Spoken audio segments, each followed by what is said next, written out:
Hello, and thanks for listening to JoJo's Bizarre Podcast. My name is Mark, and as usual, I am joined by Myles and Jackie. Hello. Hi. We have a guest this week. We have Em, Hello. Myles' partner on the pod. I just talked over your hello. Yeah, that's me. That's a lot of the podcast is I talk over people. But we don't have latency this time, so I don't talk over Myles because he's in... Person. I was going to say bumblefuck, but it's Chicago. Chicago is not bumblefuck. You'll get in trouble No. if you say People that have anywhere heard near of it. Chicago. Yeah. I know, I just meant like he's far away. That's true. It is far from here. But yeah, Em and Myles are back in New Jersey, the motherland. Thank God. And so this is your favorite New Jersey-based anime podcast for another week. But we are not talking about JoJo's, despite the name of the show, because they still haven't really released any more of it. I was going to say they haven't made any more of it, but we don't know that actually. Because We have news this week. we do have a date, right? What is it? September... 25th. 25th. It's like right around the time when you guys are going to have a baby. Well, It's after we'll have a baby. Yeah. Baby will be like 4 weeks or something. 3 weeks. Yeah, she'll be riding a bike and stuff. and she'll really want to watch anime. Yeah. But That is actually the best time for a child to watch anime. it's true. When they're about 2 little, weeks old. we watched yeah. horror movies when our first kid was Yeah. dinky. Like, yeah. And then after a certain point, we're like, oh, we can't watch this anymore. Yeah, that's true. Well, that was There's a but cutoff. that wasn't because of like anything scary out of the TV. It was because you would jump when we were watching a scary movie. And I was holding the baby like asleep in my arms. And the baby was like, or what the fuck? Or like breastfeeding or something. Yeah. And she'd like wake up. Why is this fleshy bed moving? I just My- also... I'm sorry. My mom threw my little sister off of her lap as a child because we were watching Alias, which we should not have been Aliens? watching. Alias. And there's like a Alias. car crash that startled my mom. And my sister went flying. How Oh, old? Do you know man. how old? Probably like 4. Oh, Aw. okay. There's Like- some durability there. Yeah, but it makes the alias of it all worse. I don't know. Anyway, I think Alias is safe. I thought at first you said aliens, and I was like, let me guess, when he sticks his head in the ceiling and he sees all the aliens. no, it's just like being exposed from an early age to the concept of double agents Oh. and maybe like infidelity. But other than that, Mm. it was fine. Yeah, I don't think I got that. I think I got exposed to other weird shit Yeah. early. That's okay. Oh, well. Anyway, I think it's funny that it's like we knew JoJo was going to come back with episode 2 of the current arc in September, and it's like the fucking end of September. Not September 1st. Not the 2nd. And it's 11 episodes. Yes, which means we're going to have probably at least 2 breaks. Which is good. That means our first kid can be in college by the time we finish. It's awesome. I'm not bitter about it. I guess I'm like, people were like happy about it, even in our Discord server. Well, They're putting fire emojis. Because JoJo Fridays will return. Yeah, the weekly thing is nice, but I think someone else in our Discord was like, what do you mean Witch Hat Atelier got a season 2 trailer? And it's like, yeah, because that show's on fire. And Yeah. But it's also like, there's so much detail in that show. It's a beautiful show. Yeah. Oh, well. I wish JoJo had that. Yeah. I mean, the first episode looked good. Was it great? Maybe they will all look great. I don't think so. I think it's all going to go downhill like always. So yeah, this week we're talking about a different anime, and we're talking about something that Jackie and I have seen long, long ago. I've seen it twice. Well, I've seen it 3 Oh, times. you have? What? This is the 3rd time. I've only seen it one time. I saw it one time when I was a newbie, and then I think I don't know why I wanted to see it a second time, but I did see it a second time because I was like, I know Mahjong now. I can watch this. And I remember still being like, what? Like not fully getting it. Yeah. But this time I fully got it. I was able to fully appreciate this anime on the 3rd watch. Now that I like play more Mahjong, like I've put in enough hours on like Mahjong Soul, which is the iPhone app, that I get it. You get it. You get enough. Yeah. It's a tricky anime because it also modifies the rules, and there's Yeah. cheating, which is really fun. Yeah. But like everything aligned because I was like, I don't know if Myles will get it. It's like a lot to explain Mahjong. There's like a steep learning curve, especially to Japanese. But Mahjong and M have grasped. Mahjong? Did I do it again? Miles, your name is Mahjong now. I did that the last time. I did that last episode. I think I said like, we'll watch Myles, or I called you Mahjong Mahjong. and I have finally learned Myles. Myles and M. My name is Myles Mahjong. And you learned, let me get this right, Vietnamese style mahjong? No. Oh, Filipino mahjong. That's right. And you actually showed me a pretty great app for it. Mahjong Tayo? Yeah. Is it Mahjong Tayo, not Tayo Mahjong? Tayo. It's a- Mahjong Tayo. It's an app, but it's a good app. It's cool, but it did forget who I am, and I had to redo some games, which I didn't Shit. love. Which is probably true of your family too. I bet if your parents met me, Yeah. they'd be like, "Who are you again?" I think my mom literally did that today. Okay, that's good. She was like, "Did he go to college with you?" I was like, "No." It's like, "Did you ever go on a trip with him?" No. And she's kind of like, "Then why are you going over there?" But before we get into the first 3 episodes of Akagi, as it's known in the West, in Japan, it's known as Mahjong legend Akagi, the genius who descended into darkness. Oh, okay. Let's first take a look in Correspondence Corner. What I mean is we're going to read emails that were sent to jojosbizarrepod@gmail.com or messages that were sent in Correspondence Corner of our Discord. You can join the Discord by looking in the description of this podcast episode. There should be a join link. There's no new messages there. We got an email, though. It's from Chad. We have 2 emails. What?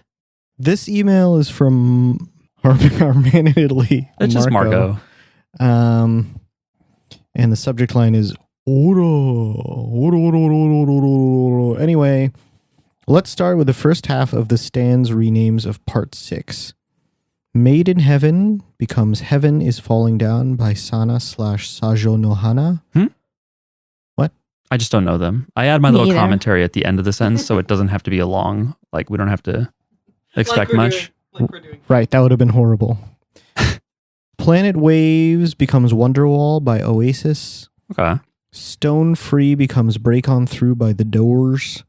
Jumping Jack Flash becomes Free Falling by Tom Petty. Oh, that's pretty good. Underworld becomes Back in Time by Huey Lewis and the News. Whitesnake becomes Sweet Dreams by the Eurythmics. I get it. Green Green Grass Home becomes Half the World Away by Oasis. Burning Down the House becomes Secret Room by Natasha Bedingfield. I don't think I know that one. She's like a one-hit wonder, isn't she? I guess not. I think she's a 2-hit wonder. Is this the 2? No, I don't think so. Wow. Maybe it popped in Italy. Yeah, maybe it popped in Italy. Survivor becomes Fight the Power by Public Enemy. Okay. I mean, they're all on equal footing. It's all the prisoners fighting each other. True. If it was about a stand that kills prison guards, I'd be right there with you. Weather Forecast becomes Thunderstruck by AC/DC. I like it. Smack becomes Mirrors by Justin Timberlake. Okay. That doesn't quite fit, but I love that song. Well, because she doubles things. Okay. I know. It's not a double. Yeah. Jailhouse Lock becomes Amnesia by 5 Seconds of Summer. Yo-Yo Ma becomes The Swan by Yo-Yo Ma. My That's cousin. fair. Manhattan Transfer becomes Smooth Criminal by Michael Jackson. I hope you all are having a wonderful summer, and bye to next week, Marco. Arrivederci. Thank you, Marco. Thanks, Marco. Smooth Criminal's pretty good. He's like an assassin. I like it. I don't know 5 seconds of My summer. problem with this is I don't remember stand names. Well, that's actually the fun for me is figuring out if I do remember them. And some of them, I don't. Is Underworld the plane crash one where she thinks she's in a fucking plane crash? It's one of Dio's awful children. Green Green Grass of Oh. I Home. don't remember. I think Green Green Grass of Home, is that the one where she gets tiny as she approaches something so she'll never reach it? That was a cool one. That was a cool one. There's some cool stuff in part 6. Thanks for writing, everybody. Real quick, we have a Patreon. I'm gonna No, make no, no, no, you forgot Chad. Oh, who is that? Chad writes, our Mahjong pros called Tile Sharks. Aloha JJB Pod Ohana. Let's take a look at some voice connections for the surprisingly intense and thrilling Mahjong anime Akagi. Mahjong Wunderkind Shigeru Akagi is voiced by Masato Hagiwara, who also voiced Kaiji, the main character from Kaiji, which is another gambling manga anime adaptation from the same author. The unseen narrator is voiced by Toru Furuya, who also voiced Amuro Ray in all but one of his Gundam appearances, Yamcha from Dragon Ball, Tuxedo Mask from the original Sailor Moon, and he's also the narrator for the modern Baki animes. Ryuzaki, the Yakuza that Nango owes a big debt to, is voiced by Koji Nakata, who also voiced the 90s OVA version of Ndul, the blind water stand user, uses the stand Geb. Debt-ridden Nango is voiced by Rikiya Koyama, who voiced the Lost movie version of Will Zeppeli.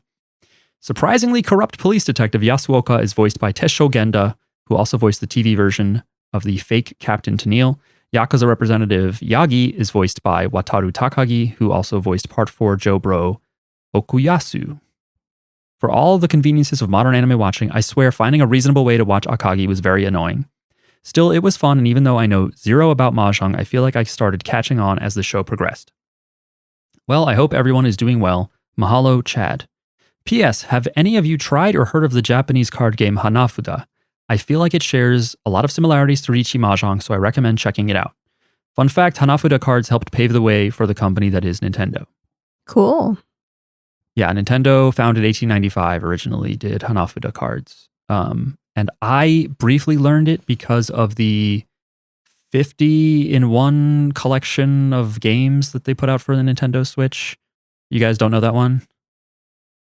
Oh, that thing. Yeah. It rings a bell, but I didn't play it. It came out and then COVID happened. So it was kind of cool that you had. And it also has Japanese Mahjong in it and Go and Shogi, which I will just not fucking understand. I'm already terrible at chess. I don't need other things to understand and be terrible at.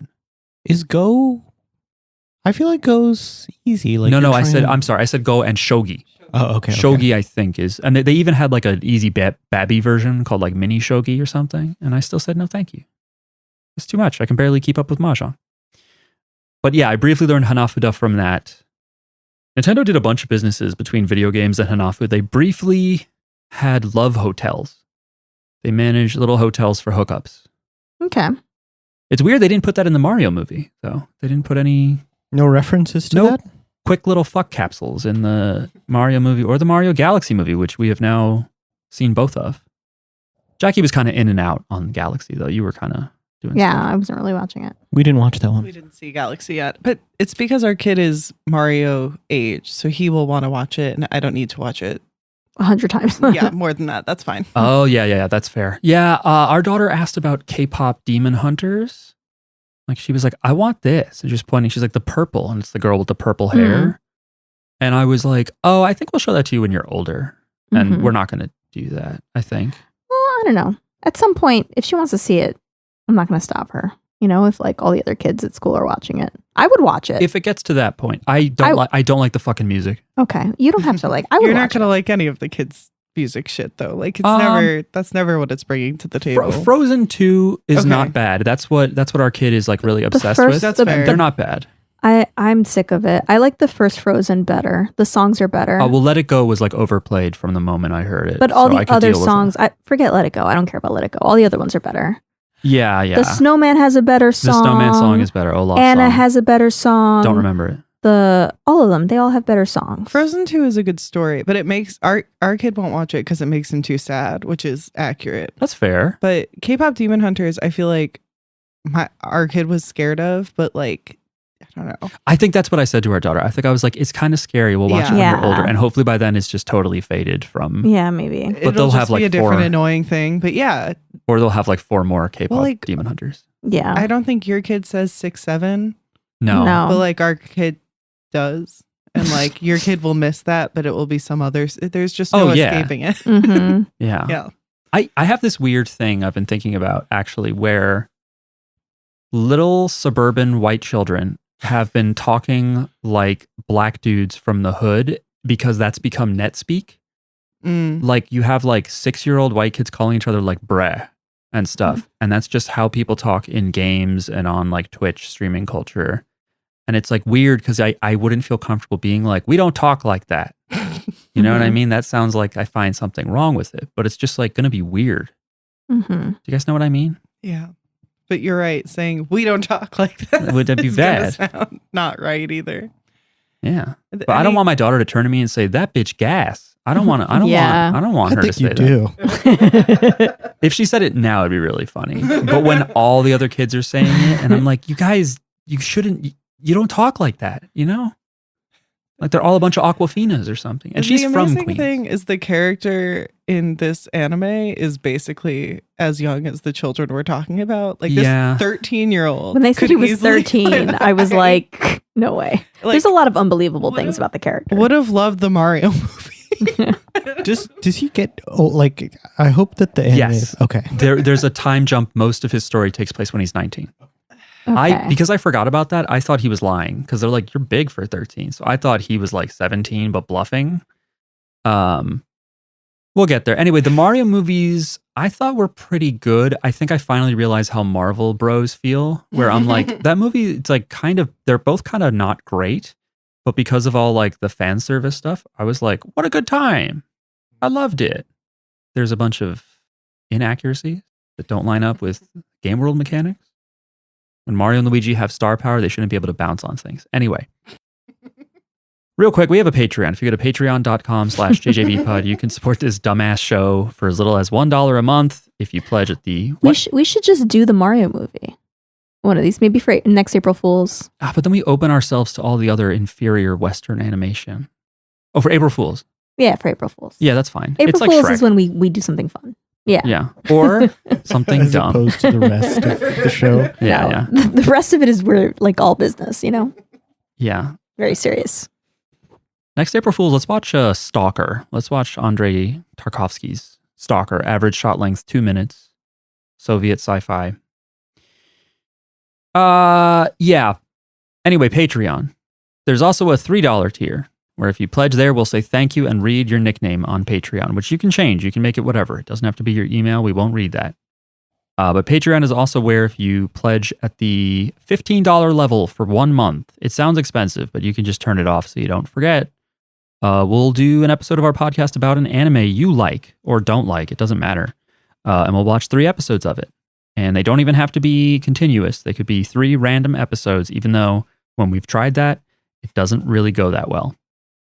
But it's your money. It's your money. You do what you want. Let's say thank you to our Patreon supporters. So thank you, Charles Foster Kane, Billy, Sugar Teeth, Koichi, whom I hate, Gen X Anime Dad, and Shadow Pabs. Josh, I love JoJo Uwu, Kassoon, Jumbo, Katie Cat, Bloof, Kenny, Eileen, the stand user formerly known as Austin, Tim, Ren, and Chad. Oh my God. Whoa. That was good. I felt it. We should record in a cave. I thought that would sound good. a whole pod. Could you The whole get a pod. cave? No, we could go find the gates of hell in Clifton. Do you guys know about the gates of hell? I think so, vaguely. It's just like a big drainage pipe with a bunch of graffiti, and kids would go fuck around in there. I will not join if you record there. I'm gonna skip out on that one. As an adult, I had to give up all of our like urban, suburban spelunking stuff. I was just too afraid of getting arrested, and Yeah, it's something you can only do when you're a teen. yeah, that. And I moved to Philly, and I was like, I'm not going into an abandoned building where like street people could be living. You know what I mean? And I'm just like, oh hey, sorry, I'm in your living room. I'm Yeah. just a dumbass. Oh, sorry to bother you. All right, folks, we watched Akagi, or Tohai Densetsu Akagi Yamini Mayorita Tensai, the genius who descended into darkness. This show is from fall 2005, and boy, does it look like it. There's no high 20 res. years ago. Over 20 years Over ago. 20 years ago, and no one. It's baffling that they even put it in English. Like, they did officially release this, I believe. Then they pulled it from Crunchyroll before we recorded this episode. But the live action drama is on there with English subtitles. Yeah, when I was trying to watch it, I kept finding the live action, and I was like, "This can't possibly be what we need." Yeah. Yeah, either they pulled the anime and I didn't notice, but like when you search on Crunchyroll, it'll show you anime results yeah. that it doesn't actually have anymore, and it sucks ass. And the drama didn't look that good. Jackie and I watched a little bit of it. Anyway. So that means it came out at the same time as shows like Mushishi and Paradise Kiss. The studio is Madhouse. They did Death Note, Free Rent, and I think all the Satoshi Kon stuff. Yeah, it's based on a manga, which interestingly is part of this like interconnected like Mahjong series that the author Nobuyuki Fukumoto has. Like the original one was 10. This is a prequel / spin-off focusing on Akagi. And he has a current running one about a girl who's playing Mahjong. And it's like a special modified Mahjong, a high school girl. Does she also play with like Yakuza mafia dudes or like? There are people who have debts and stuff. I think Yakuza. Okay. In the beginning, it says like. I feel like this author always does like the most intense anime. Yeah, I mean they do manage a lot of gambling stuff over there, and Life or Death is just more fun, Yeah. I guess. Is all of their work about gambling? A lot of it is. Oh, interesting. There's one about a loser guy. He does do some like life and romance stuff. There's one about a loser guy who's like hangs out in a pachinko parlor. Kaiji, or by the way, I found out its full name, which is amazing. Gambling Apocalypse Kaiji. Is about gambling on everything and doing these like Squid Game type. Yeah, we stunts. watched that one. Yep. Yeah. And then Good. I still do love reading this title, but he has a manga called Nikkaido's Hell Golf. But it's just about like a loser guy playing golf. It's not about. Is his life on the line? It's not, I don't think. But in the girl Mahjong, that's also a spin-off of Akagi, apparently it says like to provoke her opponent. I don't think she actually wagers it. What's a ridiculous anime or manga like thing a teenage girl could put on the line? Her panties. Her virginity is what she wagers on. Holy shit. Yeah. I get the feeling she wins and she's somehow a genius as a teenager, but apparently that's a thing. Yeah, and there's been other spin-offs. He's written the screenplay. Akagi was very popular, and apparently there's multiple Mahjong manga and anime out there. 2 live-action movies, a live series. It originally appeared in a Mahjong magazine, not a manga magazine, just a magazine for people who like Mahjong. Did you guys listen to the intro and outro? Yes, you insisted upon it. Did you like it? I liked the intro, but they were both good. You're dumb. What do you mean? They're some of my favorites. You listen to the first one a lot, but like it's like slow, Mark. I don't know what the lyrics are. I don't know what it means, so it means nothing to me. I I like like- the visuals of the intro. Okay. So I can give it that too, but I like the outro. The intro reminded me of like Leonard Skinnard or Yes. Waxahachie, I don't know what that is. like dusty kind of Oh. music. Yeah, I love it. Dusty. It's Yeah. by some guy or group called Furuido, which I think means like Furui means old. The first lines are always too proud to give up, and half a year has already passed. What has changed? Who did you love? The dreams in my head are now starting to crumble. I'll manage somehow. That's good stuff. Yeah, it's fucking sad, and I love it. But it is funny that it starts with a 13-year-old because it's like the intro and the voice and the lyrics are like an old loser. Well, he's already kind of going through it. Like, he's clearly not like a happy-go-lucky 13-year-old. He's like fucked up. he's fucked up, but also like the intense adults he finds himself with, like that he's fucked up. They're like, "Oh, a chicken survivor. I respect you." Like, what Yeah. the fuck? Yeah, the Yakuza are insane. Does watching this media, because you guys have been on the go, like Jackie, this is your 3rd time watching it. I think And- I've like started it 3 times. and you guys- I've not finished it Okay. probably ever. Do you think it Oh, like gets you into, like, it makes you like and respect gambling more? no. It got me into Mahjong, and I've played Japanese Mahjong ever since, like on and off. Jackie and I played a bunch in college with Yeah. someone else who was getting really into it. A Yakuza? No. No, a a friend guy. in college taught us and like everyone in the game room in the student activity center. We would all go and play mahjong, play Japanese mahjong specifically. Yeah, because So- a lot of the kids at the student center at Temple University were Asian and knew basic, like Chinese Mahjong. But I think our friend was also into this anime, and so a lot of people got into Japanese. but I think he taught us some of the rules wrong. And so we'd have these insane marathon games where we weren't counting points and going, oh, you busted, like you lost points, the game's over. So we would play for like 3 hours and then like break for dinner and then come back and play more. Yeah, it was like a long running thing. Like we had a long running, I don't know, score. I don't think we kept track of it. Over days. No, we did. Yeah? Oh, we did. wow. We had scores that ran over days. But we didn't start with 30,000 points. Didn't we just like max out like all the points that were in the box or something? It was totally wrong. We did something dumb. The scoring was wrong, for sure. We were there too long. Did this make you want to gamble? Yes. This Mahjong's featured in a lot of movies I like. They play it in The Mood for Love. Their neighbors are always playing it. I think they play it in Crazy Rich Asians. Yes, they do. I have not seen it. It's good. And that's a good scene. And Jackie watched that film at home, and I said, I'm going to sleep. I'm not watching this. And I left. Racist. No, Jackie saw it with friends. I saw it in theaters. I think I did too. Without me. Maybe those might be my only two examples.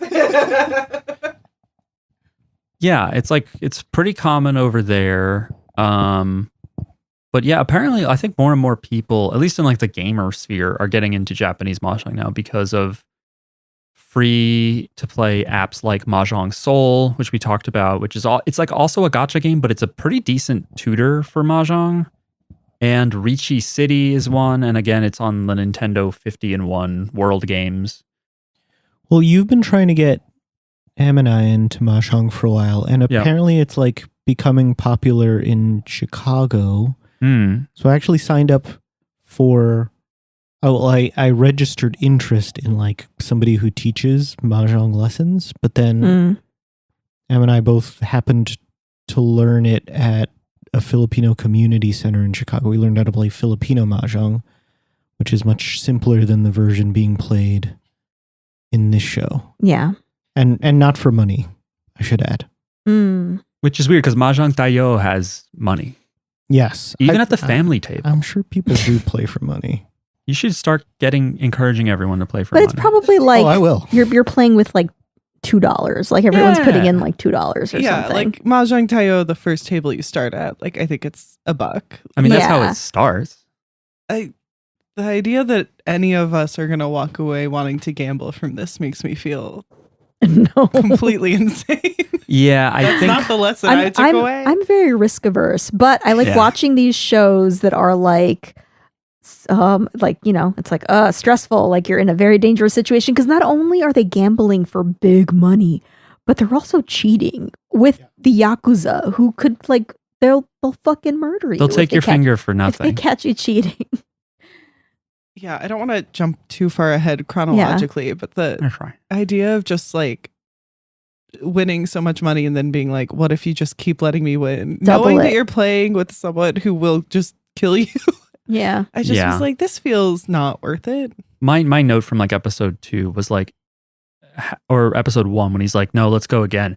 I was like, dude, what if they have new ways of cheating? Like they did a way of cheating that you didn't expect, and they got you to deal into his like Baimon or whatever the fuck that huge hand was, where they did like 3 different methods of cheating to set up this huge hand. I was like, what if they do that to you again? And I think Akagi does eventually like lose here and there. I think like he stumbles, but researching for this episode, I looked at Them, which is Them Anime Reviews. I forget what THEM stands for, but they're like an old school, long running English language site that reviews anime. And the reviewer did not like this show. And he was like, Akagi never stumbles. Like he never loses. You never worry that he's going to lose. And I was like, I worry that he's going to lose. I do worry anyway. The way it's like put together, just it is such good at building tension. No, it's like he has a death wish. You know, it's like he's like, if I die, at least I did a big risk or whatever. Right, because I go out with a bang. He's not just like playing to win. He's like he wants to chase whatever. Like almost his own destruction. Mm-hmm. He is in the room because he drove off a cliff. Yeah. Like, oh, by the way, I think that if you're like, I survived because I floored it and didn't break and I landed in the water, I think if you hit ocean water in a car at like 80 miles an hour, I think you're dead. Anyway, I don't think you're like, thank God I didn't hit the ground. I think your head is in the back seat and you're done. Right? Probably not. It's because he's like, I floored it. That's why I survived. Well, I just don't want to find out. I don't consider myself wild. But I have a test set up. It's like 40 miles from here. Okay. We're going to go to Coney Island. Let's go. No, I think the Palisades would be the better. Oh, okay, true. Let me try to go beat by beat on this show. If you want to. All right. So it starts out with this guy Nango, who's an older guy, and he's like thinking to himself about how this, I have to play this game of Mahjong to erase my debt. And we're watching his kind of thought process as he's playing Mahjong and deciding what to discard. And we see him kind of play it safe. Like he, instead of throwing out a tile that he doesn't need, while he's waiting for a better tile to complete his hand and win, he throws out a tile that he thinks is safe. He's about to throw it out. No, he throws it out. Oh, he does? Okay. In the beginning, yeah. In the beginning, okay. We see him do this a couple of times. He throws out a tile that he thinks is safe because you can see what everyone else has discarded, and based on other people's discards, you can kind of tell what hands they're going for. Yeah, we should explain the basics in a sec, but go ahead. And so he discards a tile that he thinks is safe, maybe because it was discarded, recently or something like that. And so he throws that tile, but it turns out that someone else wins off of that tile. And if someone wins off of a tile that you threw, I don't know if this is the same in Filipino Mahjong. I think it is. But it is. If someone wins off of a tile that you put down, then you, like, the money that they win for that round comes directly out of your money pile. So you could win that way, or you could win by a self draw, and in that case, the money kind of is split between all the other players. Yeah. And that's what comes to the winner. But a direct hit is really painful if the hand is big, because you're losing a lot of points or money. Depends on what you're playing for. But yeah. Mahjong is like gin rummy, which I've said that so long, but I've actually forgotten how gin rummy works. But I think I do like it. I think I learned that a long time ago. Or it's like poker. It's like imagine if you had a big ass hand of poker, but you had to make a bunch of little mini 3-of-a-kinds or mini straights. And then the different or combinations. Or like mini flushes or whatever. Mini flushes. You had to just make these little combinations in your hand to make like a whole 14 tile hand, or like 15 or 16 in Filipino. But when you discard, not only can certain people take it, but you also, in Japanese only, you put your discards in a neat little grid so everyone can see the order. The order, and also they can get an idea of what you do want by looking at what you don't want. And so I think that in the narrator at some point says, like, the key to winning at Mahjong is not about getting the hands you want, it's about preventing your opponents from getting the hands they want. It's both. That's really it's like, the truth. Because you could. It's also like you need to win before someone else wins. You know what I mean? Like you could be like, oh, I can make this really big hand that can give me a lot of points. But how likely is it? Like, how many tiles are you waiting on, and how likely is it that you'll actually draw the tiles that you need for that really big hand that's going to make you a lot of money before someone else wins with like a shittier hand?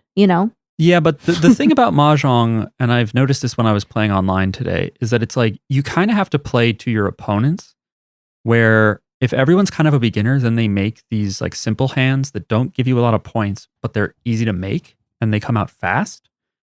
But if you're all intermediate and you're all like, I think I can put together like a more complicated hand, then everyone else is like taking their time, and so you can take your time. Yeah. But if someone is just like, I'm going for the low point, easy shit, so I can stay on the dealer's seat, and they just keep doing it, it's like, I'd have to be really good to make a strong hand fast, which would then like or just steal lucky. Everything they got slowly over time. Or really lucky.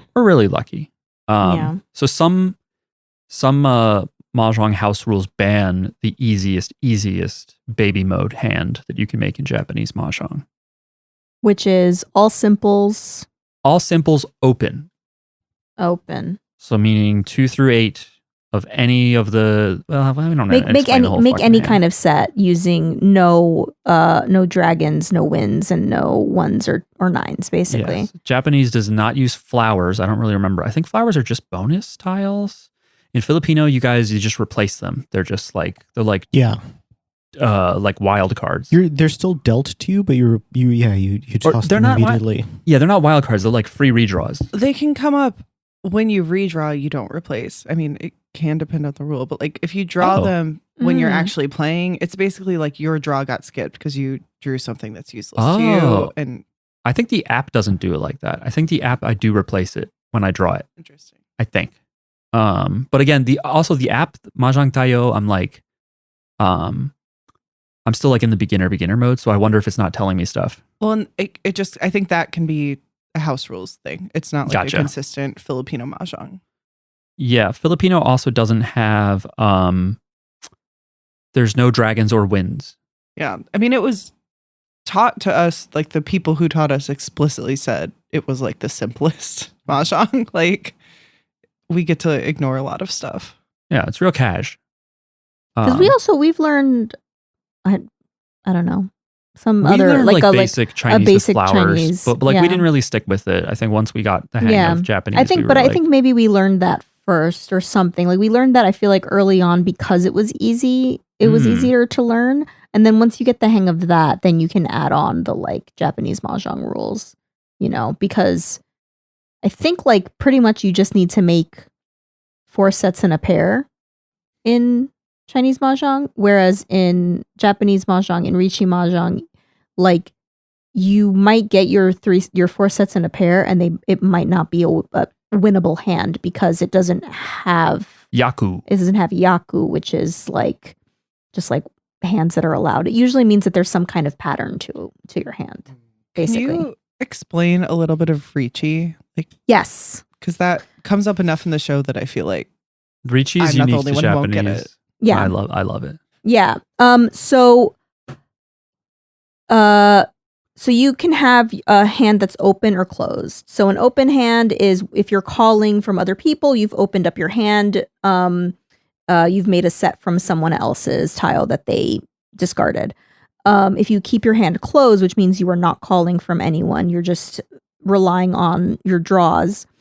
And you are 1 tile away from winning. So you're just waiting on 1 tile or just like a tile to come out. You could be waiting on like 3 tiles, but it's like, you know what I mean? Like 3, it's like you're waiting on 1 tile, but it could be any of these 3 tiles or something, for example. But when you're 1 tile away from winning, you can declare Riichi, which locks your hand. And you also have to wager 1,000 points. Yeah, you put down that stick that you see in the show. That's 1,000 points. And if that means now your hand is locked, you cannot make changes to it. All you can do when it's your turn is draw, and then either immediately discard or win with the tile that you drew, basically, because your hand is locked. You can't change anything. So it's just like if you draw your winning tile, then you win. Otherwise, you discard, and people see you do that. You can't like swap the tile if like the tile that you draw like can improve your hand. You can't like swap it for something else in your hand. Do you have to call Riichi if you're no? Like, that's what I didn't. It's often a bad move. Okay, you get more points for it. Yeah, and declaring Riichi like is fun because it makes everyone sweat, but then also everyone knows like, okay, they're 1 away. I'm gonna look at their discards, and based on that, I'm gonna play it safe. Because when you declare Riichi, you also get extra bonus points as you go around the table, if someone gives you, because you can call your last tile. You can call from someone else's discard. Yeah. So it's not just the draw. If someone else puts down your winning tile, you can declare that you win, and then If someone gives you what you need after you Riichi the first go around, you get even extra points from them. You get extra Dora too. You get extra bonus tile indicators, which may also be unique to Japanese. I'm not sure. It's just like there's just with Riichi, it's like risky for the reasons that like everyone can see your hand, and your hand is locked, so you can't change it. But there's also like a lot of different things that will give you even like additional points, and make your hand, even if your hand was kind of shitty, your hand could be worth a lot more if you win while reaching. Okay. And the thing that they don't quite explain as clearly, I think, in this is that when they're like the terror of the Riichi, like he can't defend and he can't like reconstruct his hand. I think also right. So because you have to draw and discard, that means that like you may pick up a tile knowing like, oh shit, the guy across from me definitely needs this, but you have to put it down. Okay. You know, so it's like high risk, high reward. Is basically what reaching does for you. I think that in this show, the other Yakuza, like not just the guy across from him, the other two guys, I think they conspire against him.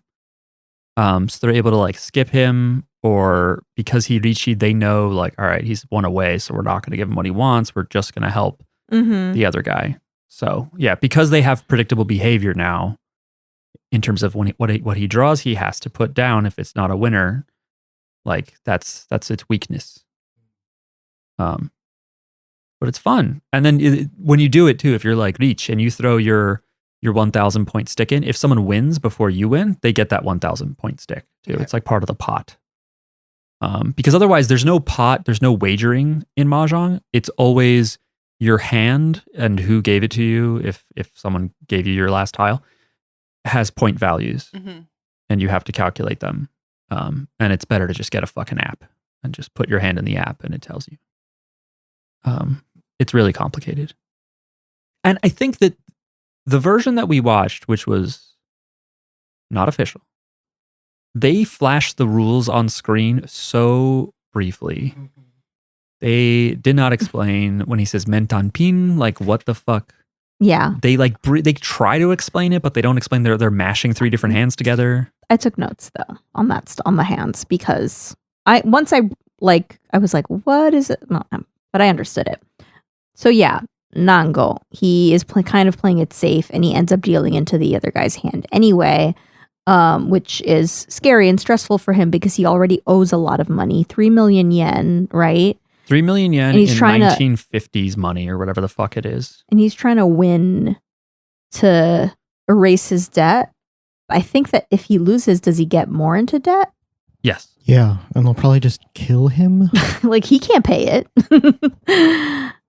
Yeah, because they have a life insurance policy on him too. Like they have great reason to kill him if he does not pull it together. Right. That's what he says. He's like, he says it. Yeah, I didn't put that together, but you're right. Yeah, no, he's cooked. You had notes you wanted to read. I mean, I don't think we can do beat by beat, really. Why not? Oh yeah, so Nango is like he's kind of superstitious. He's like praying. He's like, please, somebody needs to mix up the flow. Like this is not like the vibes are bad. He's like, I don't care who mixes up the flow. Somebody needs to mix up the flow. I don't care if it's the devil. And then this kid just walks in, and they're like, hey, who let this kid in here? And he's like, oh, I invited that kid. I told him to check on me if I, had been in here for too long. He's lying, but he's like, this is a message from whatever. This is changing the vibes. This is like getting everyone to like kind of pause for a second and like maybe things will like change in my favor. The winds will change in my favor. So he just wanted a break. So then they start playing, and the kid is watching him now. Like the kid's sitting behind him, watching him play. And let's see. Okay, so this is his hand. He has 1, 2, 3 in all 3 suits, which gives you like, that's a Yaku, and that gives you extra points. Half outside, because if your hand each set contains a edge tile, like a 1 or a 9, that's an outside hand. But he also had the red dragons, which gives you extra points, and so this is like a half outside hand. And he had a Dora, which is like when a round starts, a tile is flipped. That is kind of like the bonus tile, and if anybody has the tile after that, like if the bonus tile shows a 3, then anybody who the 3 of sticks, then whoever has the 4 of sticks, like each of those tiles are extra points. So it's a lot. It's a nice hand that he could be going for. He'd be 1 tile away from it, and it's a Hanemon, which is like a lot of points. It's a good hand. So he's like, oh, I could take... Panemon starts at 12,000 points. Yeah. I don't know if what I said made sense. The half outside hand thing's hard to explain. Half outside hand is but basically you're explaining the stakes well, even if you don't understand the points. Like, I'm following. It's just like it's a lot of like patterns. So it's like he has a 1, 2, 3 in sticks, 1, 2, 3 in circles, Mon, 1, 2, 3 in circles, and the red dragon, and 3 of the red dragon, which makes that's another set, right? Yeah, having 3 of a kind of dragons just is a Yaku. It is a viable hand. You still need to make straights or triples out of the rest of your hand. But even just getting a triple of dragons or your seat's wind, east, south, north, west, is a valid hand. Yeah. But it'd be a crappy hand on its own. He has other stuff going on that's good. The important thing is he has a good hand that's like not easy to get, right? It's not easy to get 1, 2, 3 in every suit.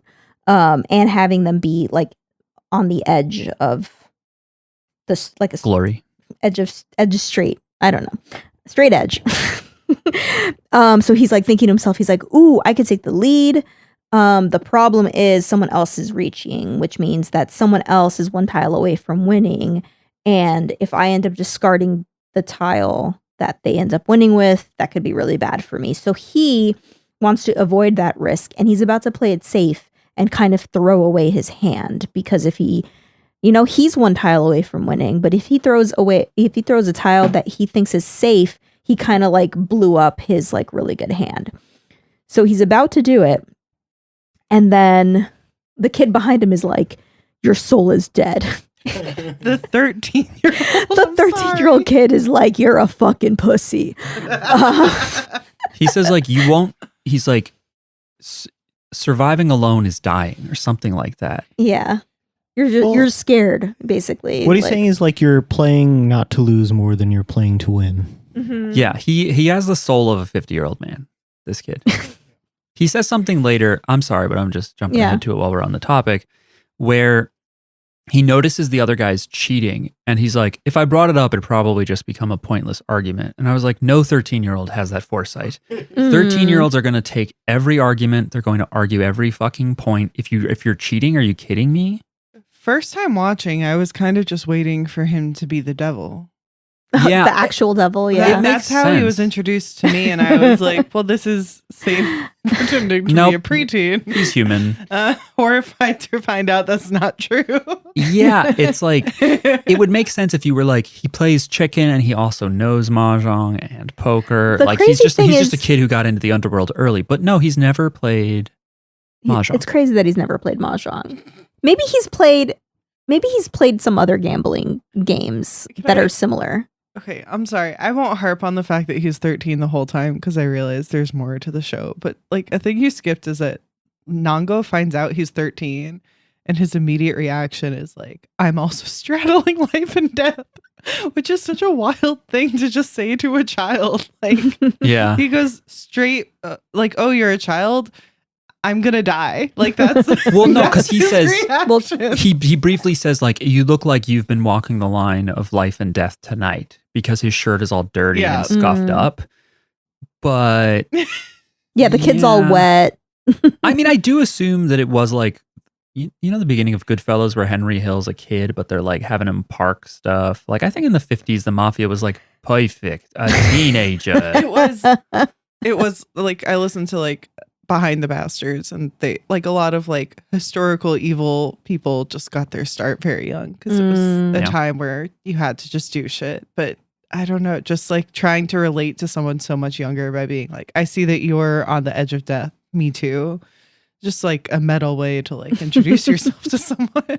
Yeah, and part of me was like, when Akagi makes that comment, when he's like, your soul is whatever, and then Nango like does something different, I was shocked that the Yakuza weren't like, time out, like, who are you really? Why are we letting you say stuff when you're sitting behind the guy and can see his hand? Yeah, this isn't like a 2-player. That was okay. Like, I'm sorry, but I would absolutely think that we're marks. This guy is fucking fleecing us with his little nephew. I'd be like, that is your nephew. You weren't lying. That you do know this kid, and you guys. That's why, like, in a vacuum, if he was like, hey, you play for me, Akagi. Like, which also, no, you would not do that. Even if he said something soulful about your mortality, you wouldn't do that. Risk your life, like put your life in the hands of a 13-year-old who just learned the game. How much self-respect do you have to not have to be like, this child who's never played this game should play for me? So my read on Nango is that he's very superstitious, and it's like for him it's all just like vibes and stuff, and he's just somebody like, walked through the door when I was desperate. Yeah, and I like think he that's wished for this to happen.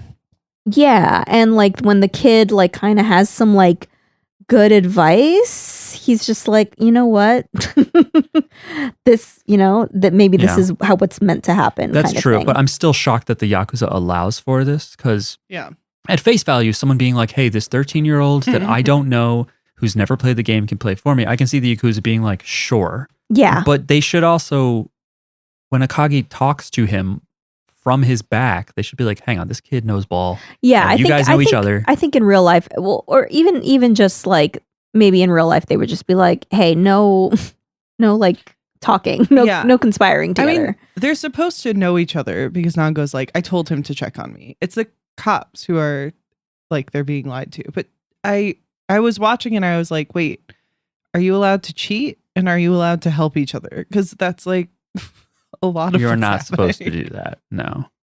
But they don't really know each other. Yeah. No, I know. Okay. But they're like, but I'm saying to the Yakuza, they do. So I like see. that part isn't weird. It's just this kid clearly knows Mahjong, even though he doesn't. Yeah. But even if it's just someone you know commenting on your hand, whatever. Yeah. And it's weird they don't do the legwork of having the Yakuza be like, all right, fine. Like, he doesn't fucking know anything anyway. They just like, he just sits down. We just jump ahead.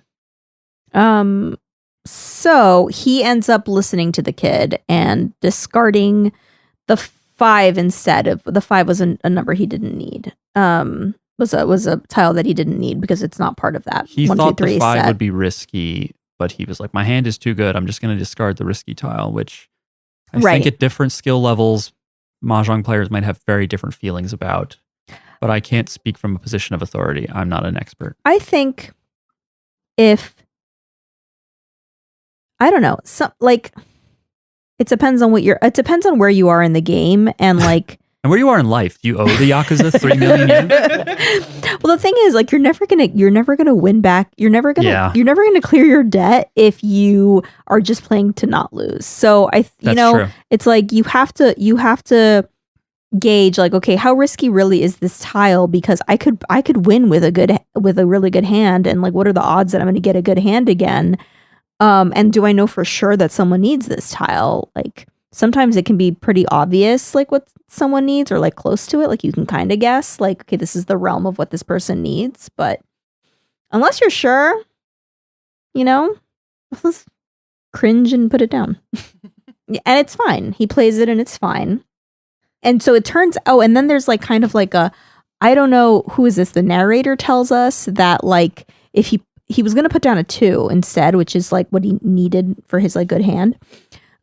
And if he put down the 2, he doesn't know this, but it would have been dealing into someone else's hand. So like if he played the tile that he thought was safe and fucked up his hand, he would have lost immediately there anyway. Yeah, so but it's like he couldn't have known that either. It's not like they don't say, hey, the guy next to him obviously needed that too, and you would, by playing it safe, you would have really been playing it risky. Like, No, but I guess the idea is that you can't avoid risk once you're playing Mahjong. Yeah, that's true. Right, because you can't possibly know what other people need, or you can't know who's, if like just because the guy across from you reached you doesn't mean that like the other people aren't also one tile away from winning. Mm-hmm. Everybody could be one tile away from winning. Yeah, even playing today, I was like throwing tiles that I'm like, I'm sure this is the wrong thing to do right now, and then it passed. I went, okay.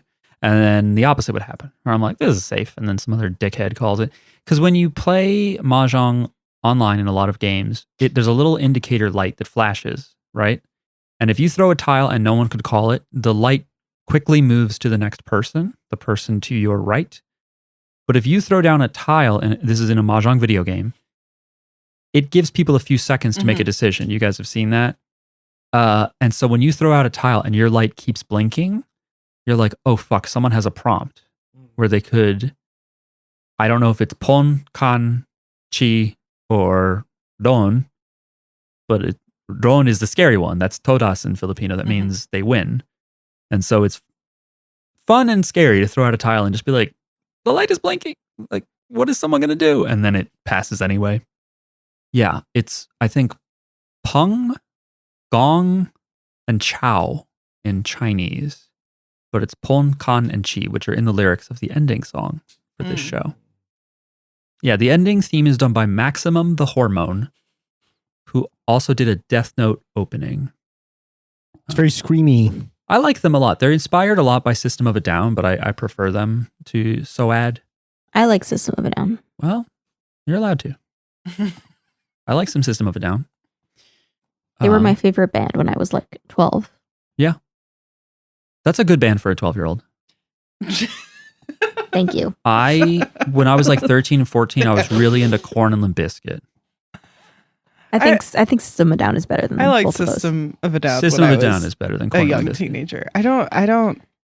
This is like a me problem. I just don't enjoy screamy music at this point in my life. I briefly was It's a off me metal thing. because I was too stressed. I'm back into it now. I'm okay with it now. But there was a chunk of my life where I was like, I can't do this. I think after I discovered I had sensory issues, I was like, I'm never gonna like that again, and that's chill. Like, it was over for me. I've always listened to like loud, fast shit, but with metal in particular, I was just like, no. Even I think I did get off fast techno for a while too. I'm back on it. I never got into metal really, but like System of a Down is just like silly. Like it like a lot of it is just like fun. And he does melodic singing half the time. Yeah. I don't know. But this is my way of saying I didn't like the outro, and you can now call me stupid. It's fine. It's okay. But I like the intro. Yeah. Okay. You're allowed to. I already knew the outro because I listened to Maximum the Hormone because they're similar to System of a Down, and they did the Death Note opening, and I think they may have done another. They did for Sayonara Zetsubo Sensei or Farewell Despair Teacher. Farewell Mr. Despair. They did one of the openings or closings. Okay. So I don't think you've seen that. I listened to a bunch of their songs. Like I just downloaded a bunch of their music and listened to it. So I like them. But anyway, I don't know how we got there. They have lyrics in the song. I suspect I steered it back there. And Bon Kan and Chi. Yeah. I see. The cop hasn't come in yet. A cop comes in looking for Akagi. The cop is really funny. Wait, okay. So, we were just talking about that hand, and then he didn't play it safe, and he ends up winning. And so now he's in the lead, and he's like, the flow has turned in my favor. And this is when he finds out that Akagi is 13. And this is where he says, you probably walk the line between life and death. And he says, if I don't win tonight, I'm going to be killed. And then he says, will you play for me next round? So this kid has watched a total of 1 round of Mahjong. He's never played this game before, but he could kind of tell that he had a good hand. Harder to play than poker, harder to play than gin rummy. Yeah. Harder to pick up than a lot of games. Yeah. Even the basics of chess are easier than the basics of Mahjong. The complexities of chess are hard to grasp, but... The fact that he knows how to build a wall after, like, people talk to him for maybe 2 minutes. I don't know. I feel like in real life you'd be asking more questions about like, okay, how many tiles do I need? Well, I think they gloss over that stuff, but it's once they get going that they're not glossing over stuff. They're showing him make strategic decisions and thinking through strategies that I'm like, what are you fucking talking about? It makes sense if he's the devil. Like Sorry, Em, I know a bunch about this story. I know about the spinoff. That's not where it's going. I know. Unfortunately, reading a little bit of that teenage girl like spinoff sequel. She's not the devil either. No one was like they talk about Akagi and that he's dead because it's way in the future. But no one was like, boy, crazy that he was the devil. No one does that, unfortunately. They didn't say the battle between light and dark is over. He's just a really specifically smart boy, although not that specific. It explained a lot for me watching it, and I'm a little bit bummed that explanation doesn't hold up. Oh, okay. So it does say that Sango does teach him. What's his name? Yeah, Sango teaches Nango teaches him the basic rules, like right before he sits down to play. But the basics, down to play. It takes time. Yeah. Because the other thing about Mahjong is that they're like, as he plays, he'll learn. When you play, like, if you make mistakes, there's penalties. They're called chombo, and they're points you have to give up because because they go, fuck, you didn't discard last turn, you have extra tiles. That's chombo. This is chombo. And so like he'd be bleeding money because this kid is still learning. He's a prodigy. He's a genius. And by the end of each round, he lost, I think it was like 7,200 points. That's not terrible. Which is not terrible. And okay, so they kind of gloss over the whole East round, which is 4 rounds. Could be 4 rounds. If you're dealer and you win, you get to stay dealer. That's true. Normally it rotates every round. But if the dealer wins, it doesn't rotate. So you could have games that go really fucking long. And then he gets a pretty good hand. And the guy behind him, what's his name? Nango. Nango's behind him. He sees his hand. He has like he almost has like a set, like a 3 of a kind of all 3 dragon tiles: the red dragon, the green dragon, and the white dragon. Great 3 dragons, which is a really big hand. Yeah, that pays out the maximum points. Especially if it's closed. I think if it's open, it's not as... No, big 3 dragons I think is always a Yakuman. Really? I'm pretty sure. It's always 24,000. It's hard to get because, for a couple of reasons, but like people usually discard dragons early because if you don't already have like a pair of dragons, then it's kind of like not really helping your hand. So those usually go out early. And if you don't have a pair of dragons in your hand, you can't call people's discarded dragons. Right. So it's just hard to get. And once you see one dragon out, if you have one dragon, you're like, well, the odds of me making a fucking triplet here are just getting lower and lower. Fuck this. So a lot of people end up discarding their dragons, their wins, and that maybe is why Filipino Mahjong just gets rid of them, is that if the goal is simplicity, it's like, let's have tiles that can either be part of triples or parts of straights, right? Because they're flexible like that. There's nothing like that with dragons. You can't be like, I have red, green, white. It doesn't work that way. It's either triples or nothing. Yeah. Except these weird one-off hands, but we don't need to talk about them. There's a hand where you have one of every type of tile. It's extremely rare. It's sometimes called 13 orphans. Sometimes called 13 gates. No, but it's all one of every type of terminal and honor tile. You're right. What am I talking about? So you have like one dragon, one green dragon, one red dragon, one white dragon, north, east, south, west winds, and then 1 and 9 in every suit. And then a double of any of those. And then any of those could be the final pair.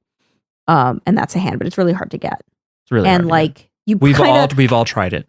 We've all tried it. And you can't really do it. Like if you start to go for that hand and then you change your mind, you can't really pivot to anything else because then your hand is just a bunch of random garbage. Yeah. In fact, if you get dealt 9 of 1s and 9s or dragons or wins, you can even mulligan if you want. You can say, my hand sucks so bad. It's in this specific 9 or more terminals and honors, and then everyone has to break the walls and reshuffle. It's a legal That's move. only if you're dealt it on the first. If you're dealt it. Yeah. But you could also say, wow, I am now somewhat close. I have 9 of these tiles. I need to ultimately have 14 because it's 13 different ones in a pair. You could go for it. But often when you do that, you just lose because it's really hard to get. And you can't really call. You just have to draw it. No, you can't. You just have to draw it. Anyway, that's not relevant to this. He has like triplets of all the dragon, or almost has triplets of all. He has like a pair of each of the dragons. Also very hard to get this hand though. Yeah. He has a pair of each of the dragons. And the guy behind him, Nango, is watching as like people discard dragons and Akagi just lets them go by. He doesn't call them. So someone discards a red dragon, he just lets it go by. Someone discards a white dragon, he doesn't call it. Someone discards a green dragon, he lets that go by. And so Nango is like, what is this kid doing? Does he think he's just going to draw them, or is he going for something else? And he's like, even a beginner should notice that having 3 of a kind of these like if you don't know it's a big hand to do that, you at least should know that like having a 3 of a kind of the dragons, like each of those is going to be like good. Something. So, yeah. And so he's like, and then a second one of, I think, red dragon passes, which means he can't complete the triplet if he doesn't call it, and he doesn't call it. Right. So like he has 2 red dragons and the other 2 were already discarded. So like he can't make the big hand that Nango was hoping he would make. Yeah, and so Nango is like, I shouldn't have let this kid play for me. But then they hear someone coming up the stairs, and it's the police, and they're looking for a kid. They say there was some gang rivalry, and some kids played a game of chicken in their cars to see like who would break first before going over a cliff. And they both went over the cliff, and both cars went into the ocean. Why is there a cliff? I don't know. Why is there like a road? Why is there a road that leads to a cliff? Maybe there isn't. Because I don't know. Wile E. Coyote painted it. And one kid is in the hospital, and the other kid is obviously Akagi. And at this point, you're listening to this, and you're like, okay, I think I know who the other kid is. It doesn't fucking... What are 13-year-olds doing driving? It's the 50s. Okay. I think, yeah, but they do stretch that a lot. I've always known chicken as 2 cars drive at each other. And then you flinch and get out of the way, which could also be really bad, by the way, because there's decent odds that you both try to go the same direction and hit each other anyway. It's a very dumb people game. Yeah, I don't think there's a version of chicken with cars that doesn't like risk death pretty seriously. Like, I feel like there's also a tunnel version. Like, there's no... I got to try that one. There's no... Tried all the other types. Like... Nothing gets me excited. Akagi is like, he's like Alex Honnold. Like, he just doesn't have a fear response at like I was thinking of Alex Honnold too. Yeah, but do you guys know who that is? No. Okay. The free solo guy. Oh. He's in the documentary where he just is able to like unassisted by himself climb insane record-breaking heights, and he's like, yeah, you just have to practice a lot. You just got to take notes, and he's then you like just do it. So calm about it. Like something in his brain is broken, and he's unable to experience fear like a normal person, and so he's just like so cool. But it's everything. Like, it's got to be a combo of not having a fear response and having luck or being a prodigy. Because like a lot of people, if they didn't have a fear response, they would just be die. Dead. They would just be dead. This is the thing too, is you were saying before, like, I can't imagine wanting to gamble after watching this. And my thing is like, I can imagine people wanting to gamble after this because they just are superstitious like Akagi. But then after one experience, one game, you'd probably lose because you're not the main character of a show, and you'd get like your legs broken. Yeah. Or your fingers removed. This is how people get into trouble, because they're like, they lose, and then they're like, all right, double or nothing. No. I'm feeling lucky now. I think my things are about to change. And then you like just keep getting yourself deeper and deeper in debt because you think you can win. You win your way back. I mean, it's not completely unlike how people get into pyramid schemes. Or like you think you can and like, I know we're all susceptible to something like that at some point, but the idea of specifically watching this and being like, I'm in the mood to go to a Mahjong table, that isn't something I can imagine. But your question about like, does this make you want to gamble? It's like, I think like on a certain level, I can understand being like, man, like playing for money might be thrilling, but not being like, I'm going to go to the criminal underworld. Okay. And put up my pension. Right. Like, would I play a friendly game with the, like the people in this room, Mahjong, and put some money in? Maybe. I don't know. A lot of money. Myles would chop off a finger. You guys have a perfect table for it too. We do. Actually, we just, our old dining room table, we took a leaf out and we played Mahjong with our friends recently. And that was like almost square table. But yeah, we do have some square ass tables in this house, and we will play Mahjong on them. Anyway, so the cops are outside. Not in real life, in the anime. The cops are outside. Officer, it's just a podcast. And they tell the cops there's no we don't know anything about that, because they're a gang. They don't want the cops snooping around their basement while they're gambling.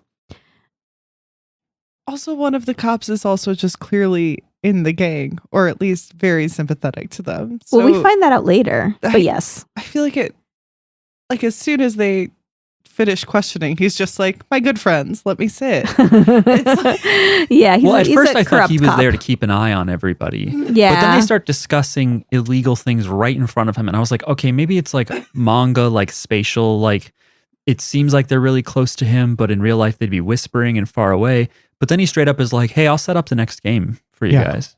The simple answer is he's dirty. He's dirty. Yeah. He's conveniently very dirty. Yeah. So anyway, they get back to play. So Akagi is like, so the cops question him and stuff, and like, oh, he I didn't write this down, but Akagi talks to Nango and is like, hey man, we're you need me. So you need to like be my alibi and stuff. Like we need to work together on having the same excuse with the cops. And so he kind of threatens him by almost throwing out a dragon tile. And because he shows that he actually somehow is in position to get the insanely good at hand. that point, yeah. Okay, you're right. And Nango is like, wait, I thought those dragons were gone. How do you have those? And it turns out that while the cops were there talking to the Yakuza, freaking everyone out, and they're all playing it cool, I wish they showed it, because I'm like, how did Akagi reach over the table to people's discard piles? Take a discard, swap it with something else. And if he knew it was a good hand, why didn't he pick it up? I think that he I guess people would try to stop him if he did it openly. I think odds of him pulling it off would be less, and then he might end up having to settle for 2 triples of dragons and a pair, which is still a decent hand, but not the insanely legendary one. So yeah, I think Nango suggests that Akagi foresaw all of this. Like even the cops coming? He knew the cops were going to come and interrupt things, and so that's when he was going to swap things, I think. Yeah. I'm not sure, because he says something like, did he plan for this? No, he says like, he practically suggests that he framed it, which is a lot of credit. Again, it just checks out more if he's supernatural. That he framed what? Like that he like purposefully left wet footsteps to lead the cops there. He's like, this was, yeah. Yeah. But before he even knew what they were doing in there. Yeah. No, he knew what they were doing in there. Wait, did he? I guess he don't know. Well, just because he's never seen Mahjong doesn't mean that he doesn't know about Mahjong parlors. And maybe he was like, I'm going to try something else crazy. This kid, for some reason, he's like, nothing does it for me. Driving off. Like, tonight I'm going to risk it all. I've heard Mahjong is really risky against criminals. So the cops come down and the Nango's pretending to be his uncle or whatever. And he's like, you're mistaking him for someone else. He's been with us down here for like a day. And the cop is like, but there are eyewitnesses that saw him come in here and there are footprints.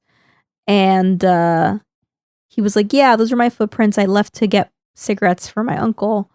And yeah, they were talking about that. And then the kid is like, would someone who did that be relaxing playing Mahjong? Which also, you should not say that to the cops. I don't know. That's like the most guilty thing. Would you be like, would a bad guy be doing this?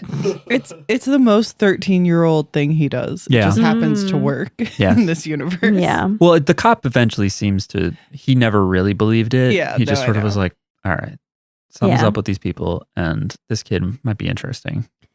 And so the kid is like, come on, let's keep playing. And so he makes them resume while the focus is still on the cop and everyone's still nervous about the cop because he's hoping that he can just like win the game real fast and people won't notice that he swapped some tiles around.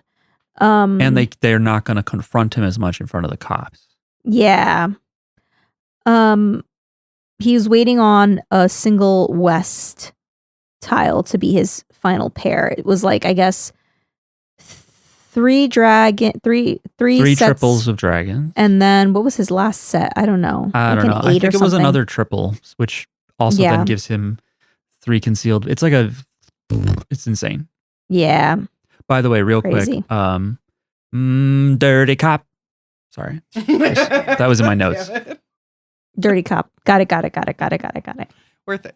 That's for the millennials. Okay. So yeah, so somebody I think put down a west and he runs it. He wins off of another person. And the one guy notices and he's pissed, but the cop is there, so he doesn't like make a big thing out of it. He does grab him. I also thought it was weird because I feel like if that happened, it would be like, actually take this kid. He was playing chicken. Fuck this. I don't understand exactly why that worked. But it's fine. Yeah, the Yakuza at any point should have just in real life would have just been like, let's slap this kid around and kick him out. Yeah. Like, he's too good. Something's up with him and Nango. Yeah. Fuck this. But they like keep playing, and Akagi out loud is like, it's their pride. It's like, that would not work, man. You get folded up. So they're maybe they're very proud. I'm sure they are, but that's why they'd also beat you up. They're like, next time we won't let it slide. They're famously not like proud and ethical. They would just be They're proud not proudly and like ethical. beat you up. They have alternate ethics. Yeah, but they have their own ethical code. Yeah. But like any organized crime, the house always wins, I think. Yeah.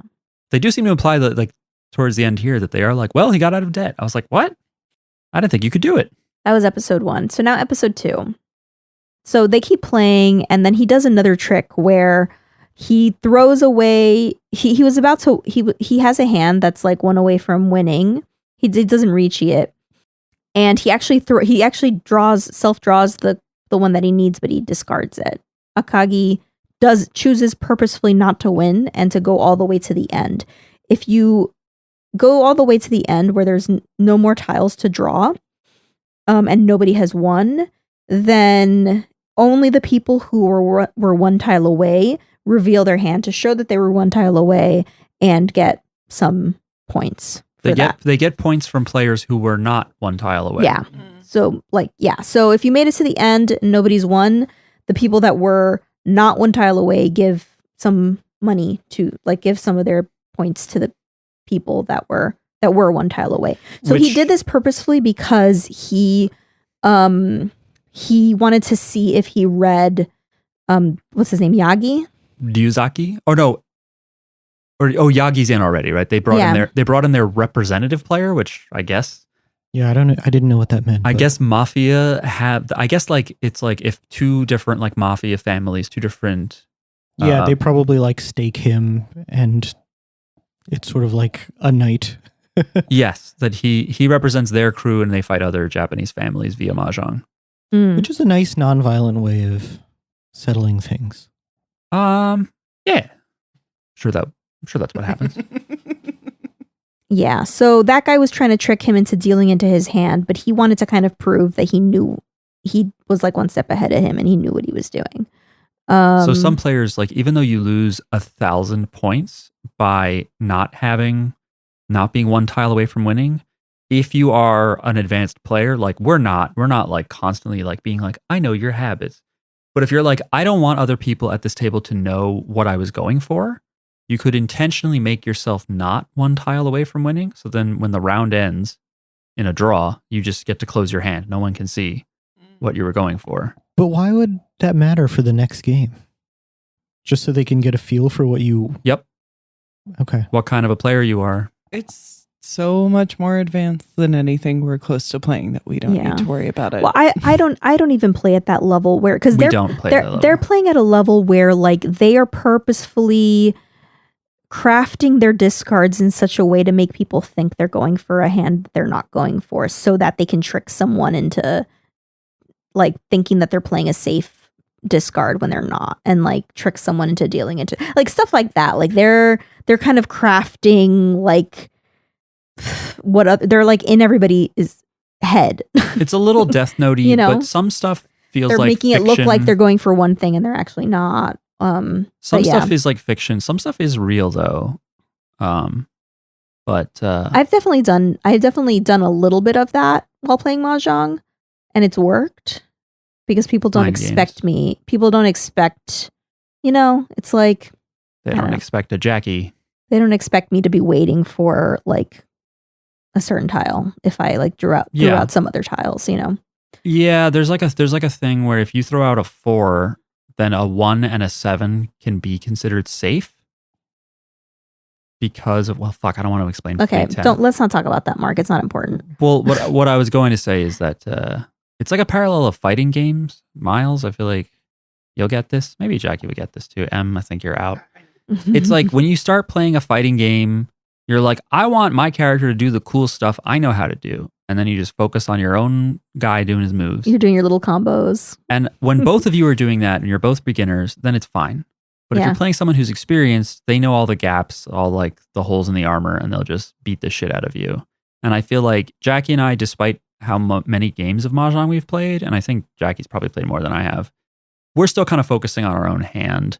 Like we have the immediacy of being like, oh fuck, they're close to winning, so I think maybe they threw out this and that, but we're not going, this person often favors this type of hand. Mm-hmm. And I'm noticing that they hesitate to call whenever I throw out that, like, we're not doing that shit. One thing that I do notice about people is sometimes I'm like, oh, this person tries to go for like a quick, like they try to go for speed. Yeah, like some people will just like, okay, what will get me the win the fastest? And then other people are more slow and like really trying to get a better hand, you know, instead of like whatever garbage that counts as a hand. Yeah. It's like, I mean, it's the same thing happens in poker too. Like you watch those like World Series of poker and people are like talking to each other and like reading the bluffs and stuff. Mm-hmm. And I'm wearing sunglasses to hide it. I'm just like, hooray, I have a pair for the most part. So somebody, I don't know who, is saying that there's a demon lurking in this kid's skin. I don't know who, maybe Nango. I don't know. And they think that he's going to become a fearsome gambler someday. Yagi is trying to cheat with the caterpillar thing where I don't know. I didn't really understand the caterpillar thing, but it's like they build the wall in a certain way. Like he kind of steals from the wall or like plants. Right. Is what he does. He does some kind of crazy like hand, like sleight of hand. He makes it look like he's just pushing his wall of tiles forward, but really he's putting in a tile from his hand. He's putting in 2 tiles. He's putting in 2 tiles. So he can like count tiles so he knows what's coming out when. No, isn't there shit? I can't remember what it's called, but like whatever the fuck that. Dora. Yeah, thank you.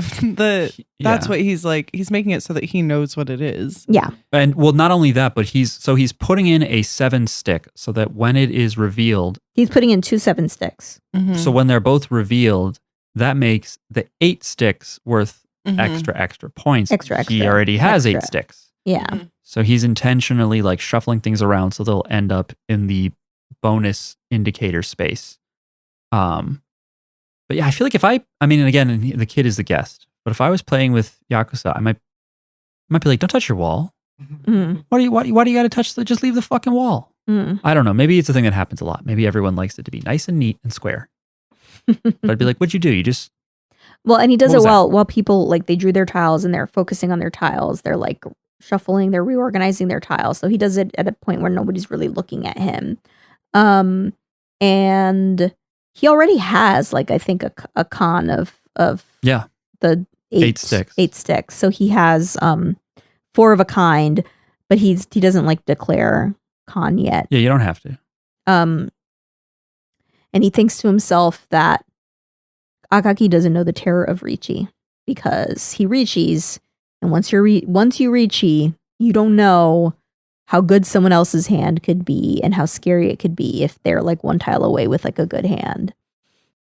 And right, and then Akagi is like 1 tile away. He's Richi'd. I don't know what hand he has, but like the other 2 people are like kind of conspiring against him because the guy to his basically the guy to his right keeps calling tiles that the guy to his left throws, I think, and then that basically skips Akagi because when someone ahead of you calls, it skips your turn. So he's not getting a chance to draw. And if he's not getting a chance to draw and no one's putting down the tile that he needs, he can't win. And then there is something with like, oh yeah. The somebody like knocks over some tiles, oopsie, and then rearranges them. Doesn't he knock over his own? They both do. Oh, that's later. I think they both do it. Yeah, Akagi does it when he's like doing his cheat back at them. Yeah. They're all just cheating each other. We're in the first round still of cheating. They knock down some tiles from the wall. And so it's like, okay, you know when whoever picks up those tiles, you know what they're going to pick up. But he switches the order. And then this is when Yagi declares his con of 8 sticks, which shows he has those tiles, and then they flip over the second Dora indicator because you flip over a second Dora indicator whenever somebody cons. Whenever someone has 4 of a tile and declares it. When you show everybody you got 4 of a kind, then they that creates another Dora. But because the tiles were the same exact tile, they were both the 7 of 6. That makes the 4 8 sticks that he has are like bonus point, bonus point, bonus point, bonus point, bonus point, but like 8 bonus points. Bonus points. Those are big. It's crazy. Those are not individual little points. These are the big ass points. Like your garbage hand with like that many turns into like one of the best hands. It could end, like a killer end the game. Because if anybody goes negative in Mahjong, the game's over. And they're playing like a series of games. Mm-hmm. But normally the way it goes is you're supposed to do 4 standard rounds of East, 4 standard rounds of South. If anyone has over 30,000 points, the game is over based on who has the highest. If no one's over 30,000 points, you have to go again. But if someone hits you hard enough and you go into the negatives, or you would go into the negatives, then the game ends. Okay, so now remember when they showed what the tiles were, and they kept skipping him. Now they stopped skipping him, and now it's like the tile that he picks up is one of the tiles that was like revealed that he kind of switched the order of when he put them back. And that tile is the 3 of circles, and once he discards that, it ends up dealing into the guy's hand who just has like 8 Dora. And it's a Baimon, and it's a really strong hand, and he deals into him, so he gives him a lot of points. I think that is 16,000 points. Just saying. I'm just seeing if I'm remembering stuff. That's what I did instead of learning strategy. I learned the words for things. Okay, so then they keep playing. I don't know if any of these are super noteworthy. Akagi, like when the game is over, he taunts the other players. He taunts their Mahjong rep. But yeah, at one point, Akagi keeps calling, and he only has 1 tile left. So he's waiting on the final pair. Basically, if you have 1 tile left, that means you're just waiting for the final pair. And he, oopsie, like shows what it was, kind of, but he puts his thumb on it, so you see that it's of the Mon suit. So, but not the number. But it doesn't show the number. So that lets everybody else know, if you saw it, that everything is safe except that suit. So you can play anything, and you know that he's 1 tile away from winning, but you're safe, and he's screwed because he can't. Well, he could change his hand, I guess, at that point because it's open. But unless you see him put down the Mon, you're safe. Right. But it turns out he's not waiting on the Mon. He's waiting on a 4 of bamboo, because the way that he flipped his This is impossible to explain, but go ahead. I don't know how to. When he declared his con, there's 2 tiles that are flipped, and he just like swapped, instead of like the 4 of a kind, he stuck in the bamboo one in there. Is this cheating or is it legal? This is cheating. This is 100% cheating, and it's brilliant. It's brilliant. Yeah.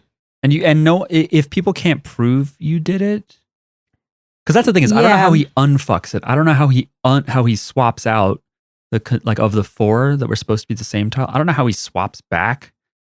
And I guess they shouldn't have been looking at his tile that he revealed anyway. Right, because then that could be that's the argument, right? It's just like, well, why were you looking at my tile? I guess you looked wrong. Yeah, that's like when someone says you have a small dick, and you're like, well, why are you looking at it? Mm-hmm. That's what happens all the time in middle school.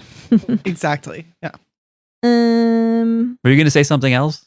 No, it's cheating, and it's like, they're all cheating. It's really like wild that it works. Yeah. It's like, it seems like a wild way to be your first time cheating at Mahjong, to be like, I'm going to do this really complicated thing. Mm-hmm. Well, it's sleight of hand. It's definitely easier than what the other guys do. They have like this like crazy, like he's doing like magician sleight of hand thing. So it's like, it's really smart. And it's funny because I totally forgot that this is a thing. When he reveals that it's a different suit, I was like, how do you do that? I was like, how do you switch it? Oh, and with the one that he's waiting for is the Dora, is the one that gives him Dora points. It's like a 4 of 6. So Yagi thinks he's like so smart. He's sitting there like, I can even discard the Dora. And so he does. He discards the 4 of 6, and Akagi is like, you're an idiot. Yeah, he's way too. Yeah. I think in real life, the Yakuza would just fuck him up if he was this rude even. Yeah. He like is either not risk averse or just like really wants to die, and like no one's making that happen. I think for part him. of his brain just is off, like the risk thing, but he also has godlike luck somehow. So he like wins, and that would erase Nango's debt, but Akagi's like double or nothing. Like, and Nango's like, whoa, that's my money, buddy. Yeah, like if you lose, it's my life on the line. And Akagi's like, we're gonna milk them dry. We're gonna fucking murder them. We're gonna take all their. We're gonna fucking take down this whole operation. Well, doesn't he also make a side bet with Yagi, like over their fingers? Oh, does he? Yeah. I don't know. I don't remember. I didn't catch that. Yagi says he wants to make a side bet with Akagi for 100K, and he's like, I know you don't have the money, so we'll take your finger if you lose. And Akagi's like, I'll take that bet, but you have to put your finger down too. And he's like, fine. But they never like follow up on it at the end. Nobody cuts off anybody else's finger. Well, maybe probably because the cop is there. Maybe for the follow-up game? Is it part of that? Yeah. Or no, is it for this game? It's like it was in the middle of like the second episode. And I think we're already in the third. No, we're still in the second. Oh. Because the second I think it might have been at the end of the second episode, so it would have applied to the game we're going to watch in the third. I think it's that. Mm. And just to get through the third one, I do love it. It's funny because I was like, oh, they didn't really play Mahjong in this episode, but it was still entertaining. And then I was like, yeah, it's like in other shows when it's like, oh, this isn't the main plot. Here's some like fun slice of life, like maybe some light romance. But instead it's like people putting guns in kids' mouths. Yeah. A kid shooting other kids in the leg with a revolver. One of the Mahjong players, it turns out, is blind. It's just like crazy high stakes. But I love episode 3. It's so crazy. But let me just finish up episode 2. Sorry. So he kind of breaks Yagi's soul because he keeps tricking him. He keeps making him think that he's going for something. And then Yagi is like playing it safe, and he throws a safe tile and ends up being the tile that Akagi wins on. And he does that enough times that like Yagi doesn't trust himself. And he's like, because he keeps dealing into this guy's hand, and he's a kid. He's losing to a fucking child. Just a dumb little he just punk. His soul is broken the same way that Nango's soul was broken in the beginning, where he's just like throwing out like killing good hands because he's afraid, and then he ends up losing anyway. It reminds me of in JoJo's at the poker game with, I forget if it's Terrence Trent D'Arby or the other Darby, but when Jotaro just keeps wagering bigger and bigger, and he's like, and I'm risking my mom's soul, even though she's not here, my own soul and my mom's soul, and he just keeps like somehow getting amazing hands, and then Darby just faints, and he does he just die? No, he inherently admits defeat, and so they get all their friends' souls back because he just passes out because he's just too afraid of this kid.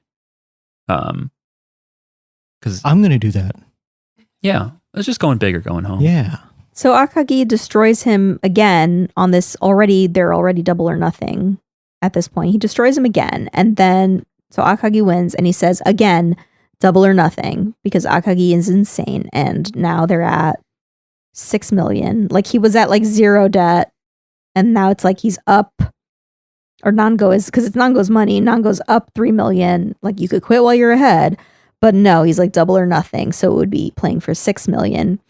And they're like, it's morning already. We've been playing a long time. Let's just continue another time. Let's do it another day. Well, they're also like, we don't have the money on us.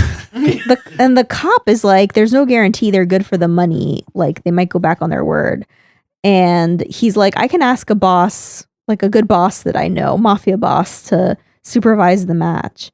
And they're like, let's get it all down in writing. So they get it down in writing. Nango's debt is gone. You owe 3 million, and you agree to a rematch. And the cop will arrange the rematch. What a nice guy. And so Akagi leaves, and then we get to episode 3. I guess he's done investigating. Yeah. He knows that he doesn't care about this game of chicken anymore. He's like, this is too good. I need to see them play more Mahjong. they meet up at a restaurant and the cop is like, okay, so let's talk about how we're going to split the money. I get 20%, Akagi gets 20%, Nango gets 50% because he's putting up the money. And we also need 10% off for the setup, like for getting the whole thing arranged. And Akagi is like, no, why do you get 20%? You're not doing anything really. Like, and the cop agrees to give him like 5% of his. Wait, isn't this? I don't think this is. I watched this. Episode 3. Oh, I think I ended after they left. I only watched 2 episodes.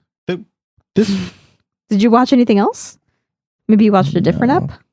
The wiki summary only goes up to...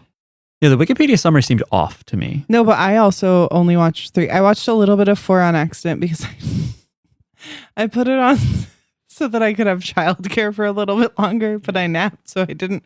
When you were describing it, I was like, I watched a little bit of that, but I do think that was on the way we watched it, like a separate episode. Did we fuck up? Maybe you guys watched 4? No. I had... So what was number 3? My notes? Yeah, what do you think happened? My notes we are did no, we episode 2 watched and, 4. Yeah. Oh. Episode 1 is like cop sits down. Episode 2 is like we'll double the bet. Episode 3, there's like a revealing of the hands. I think we skipped 2, and that's why we don't know about the finger cutting. Like he gets to ask like reveal your hand in episode 3. Oh, no. Because it says here okay, on this fan wiki, it says Ryuzaki calls in his last resort, rep player Yagi. And I don't remember that. I remember we were watching and I was like, oh, they brought Yagi in. I was like, that's weird because he said he didn't want to bring him in. So I think we skipped 2. I think we watched 1, 3, and 4. We watched 1, 2, 3. You guys missed a great episode. Darn. He meets the player that he's going to play in this like bigger tournament. And he's a blind mahjong player somehow. Blind old and he's man. just as crazy as Akagi, but he's an old man. He's just an old man who's like, you guys just gotta risk it all. Play big. Makes way more sense for a guy like that. Yeah. But he's also there and he talks to if your life isn't on the line, why are you even playing? The gang that he talks to is like I think they're like doing they're part of the setup, but they also give Akagi a gun.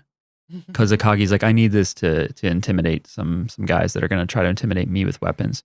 And then talking to the old man, Akagi, who's 13, still 13, says the old man is just sitting there and he doesn't seem fazed by anything I guess they were talking about. And Akagi's like, let's see how straight-faced you are. And he opens the chamber on the revolver and he takes out 5 bullets or 4 bullets. I think it's a 5-round gun. He leaves one bullet in the gun, and he puts it to the old man's head. He spins the cylinder first, puts it to the old man's head, and pulls the trigger. And the old man is like, anyone could tell that cylinder spun 7 times to the right, and you would need to pull the trigger. And so Akagi's like, okay, you're crazy, but blah, blah, blah. And the old man's like, well, wait a minute, now it's your turn. And then we notice the old man is blind because he feels around, and he grabs Akagi, and he puts the gun barrel into Akagi's mouth. And he's like, sorry, this is the only way I can tell where you are. And he pulls the trigger on Akagi. And of course, the anime does not end on episode 4. He does not blow the child's brains out. Just that would have ruled. The hammer clicks. There's nothing. And then later, Akagi is confronted by friends of the kid who lost the chicken game and is in the hospital. And they're like, they said he might never recover. And they're like hitting him with like a piece of wood. And it's like the one guy's really mad and the other guys are like, dude, chill, like don't hit him in the head, blah blah blah. And then Akagi shoots the guy in one leg, and then the guy like acts like he's gonna get up anyway, and Akagi shoots him in the other leg. And then Jackie, what does he say? He says something. Whoa. He says it's heavy. So they don't play mahjong? They don't play mahjong in episode 4. Yeah, they don't play mahjong. Do you learn what the fuck happened to this kid before we meet him? Yeah, I want to see the prequel. Eventually. I want to see the prequel that shows how he got to be this person. He's a side character right. in early 90s. The original manga, by the way, ran from 91 to 2018. It ran for decades, but it's a spin-off / prequel to a late 80s mahjong game where he's a side character. And then, it's funny that he's like, let's show him as a child, but it's not like, here's him being like awfully raised by a dad who is somehow really good at gambling and taking risks and stuff. It's not like that. I think this is the earliest we know about Akagi. I don't know. I mean, I don't know what I think would explain anything. Like, but a part of me like needs to know that like as a toddler he was like told to do horrible things. Like, I'm like, how did he get to this? Oh, right. What Akagi does in the fighting the bullies, they're not bullies. I mean, he's the fucking bully. Is that while he's getting hit, he goes like, as a minor, he says something like, as a minor, you can claim it's self-defense. He's like, if you guys, like, if I have enough injuries, I can claim it's self-defense and I can do whatever I want to you guys, basically. So he's like, basically like daring them to hit him. The way he phrases it, it sounds like he's saying like, hey, you know, like, you guys are going to have to claim it's like, you guys are minors, so I guess you can hurt me. But then it turns out he's flipping it and being like, if you hit me more, I can kill you. Yeah. Because I can claim it's self-defense and I'm a minor. It's like that, what's that self-defense commercial where it's the old guy is being robbed? Yeah. And he's like, call an ambulance. But not for me. But not for me. And he pulls out a gun. Akagi kind of does that. I mean, literally, it sounds like he pulls out a gun. Yeah. Well, and he also does shoot. I don't think the old man in that self-defense commercial does shoot. He shoots the guy in both his legs. This is also probably like 13. Yeah, I'm guessing. Both his legs, and then he runs out of bullets because he only put 2 bullets in the gun. Yes. So he risked even that. He didn't bet that these children would want to actually engage him after, which is fair. Most people don't want to fight when you cripple their friends. Not that I've tried this. So we missed episode 2. What happens in episode 2? They call the rep, like, and they, shit. Hold on, let me look at my notes. Is Yagi just like, is a fucking child? Yeah, the main thing is they call the rep. He shows up and he makes this side bet that I talked about with Akagi. But it's not their first game because Yagi first like underestimates him, and like they kind of like say that he, like, the narrator says he's gonna underestimate him, but he can't help himself. He's a reasonable person. He's not the person reading the manga. No, he's not. But then as soon as he gets like, oh, this child is weirdly talented, he does the side bet. Yeah. I don't know. I think probably hens and stuff happen that we would grasp more fully than the Maz, but yeah, I think that's probably fair to say. Well, listening to you recap, I just thought you were like speeding through when the rep shows up, and I was like, okay, like it's late. No, we watched 3 episodes. I didn't catch like any of the hand stuff you guys were like. Yeah, I didn't write any of that stuff. I was just like, you can't. There's no way. But it seems like Akagi is winning. When you play Mahjong that has these complicated hands, I can't claim that it's only Japanese that does the concept of yaku, where it's like you can't just do 4 sets of either triples or runs and a pair. There's like a little bit more of a theme. And then there's some hands. You just don't, like, a lot of your early Mahjong play is just fucking it up and showing your hand and someone going, sorry, but that doesn't count. Or you can't win on that. Like, one thing is you can't win on if Myles throws out a 4 of sticks, and that's what I needed to win, but I have a 4 of sticks in my discard pile, I can't win on that. Or a 1 of 6 if you were waiting on an edge. Right. Say I had a 2 and 3, and I needed either a 1 or a 4, but I had a 1 or a 4 in my discard pile, I can't win on a 1 or a 4. Can you call it? Like, if it's not your winning hand, can you call it in regular play? Yes. You can, yeah. You could. But based on that, if you were really 1 tile away from winning, calling it as a chi from the person on your left, it would probably fuck up the rest of your hand to a little bit. But that would be one way of fixing it. Yeah. And you can also win by drawing it yourself. You can still do that. Yeah. But that's the other thing about Japanese, is that it incentivizes keeping your hand closed, not just because you get to reach, but because hands are a lot of hands, not all, are worth less when you build them by making calls. And some hands are invalidated altogether if you make calls. There's also like special hands, like they show us the 7 pairs. Yeah. Which is like, it's not doing the 4 sets of. Yeah, it just breaks the fucking rules. 4 sets in a pair. Instead, it's just 7 pairs, which is like a special hand that it has to be closed, and you just have 7 pairs. Yeah. That was my challenge. I didn't know the rules, so I didn't know what was cheating. I mean, but fucking with the tiles. Yeah. There's some shit clear. that was obviously cheating. That was clear as cheating. Yeah. How did they cheat was there any cheats in episode 2? Was there any good cheats in episode 2? I think that's what I was asking about. And then what was it? But shit, hold on. I don't remember. My notes on the Mahjong were not. I didn't understand it well enough to take it. Yeah, I can't remember. Yeah, I think the summaries that I saw were not very specific. Yeah, the summaries I'm seeing are like, yeah, they're just like, the game went like this, and they called Yagi in. And Yagi sucks. Yagi still can't beat this child.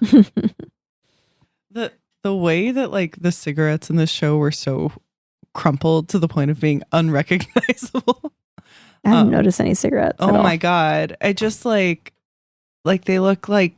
It's just the butt. No, they look like a fidget toy. They were bent so much. Yeah, because they're like stubbing them out or whatever. And it's like, yeah. It's like the most unappealing a cigarette has ever looked to me. Yeah, this show makes you not want to do a bunch of things. Yeah. How was your experience trying to play Japanese Mahjong briefly on Mahjong Soul? I mean, it's so much faster, and I feel like I know it's so different from Filipino Mahjong, but I'm not like amazing at Filipino Mahjong yet, and like I kind of think it would be nice to master one before I try really understanding two. Yeah. So I played a couple, and then I was like, I'm going back to Mahjong Tayo. That's fair. Myles, are you interested in learning Japanese Mahjong, or you think you're content with sticking with Filipino? I am, but I don't know. I don't know when I'm going to do it. I gotta try. I mean, it's the thing about playing Mahjong. That is the good thing about the Switch version, is that you're only playing. You can play a bot only version, so you can just stop touching it. Mahjong Soul does have that, now that I think about it, but it's like it requires an internet connection, so you can't leave it forever or it disconnects.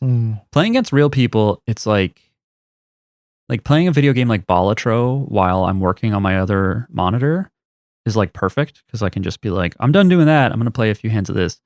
Mahjong is like, yo, they're waiting for your discard. Yeah. And then you're just like, you can't learn like that. Yeah, I've been playing on like the Filipino app, but I really liked playing in person and would like to play in person again. Also, like, this stuff is always better in person. The thing I love in person is the sound of the tiles, and I was surprised they didn't feature it more in the show. I wanted it to be like the background sound. I was surprised they even use their hands to shuffle. A lot of big time Mahjong people have tables that have two sets, one that shuffles in a machine, and then it like has one that already pre-shuffled, and the walls just come up out from underneath the table. Maybe they didn't have that in the ancient times. They probably did not have that in the ancient times.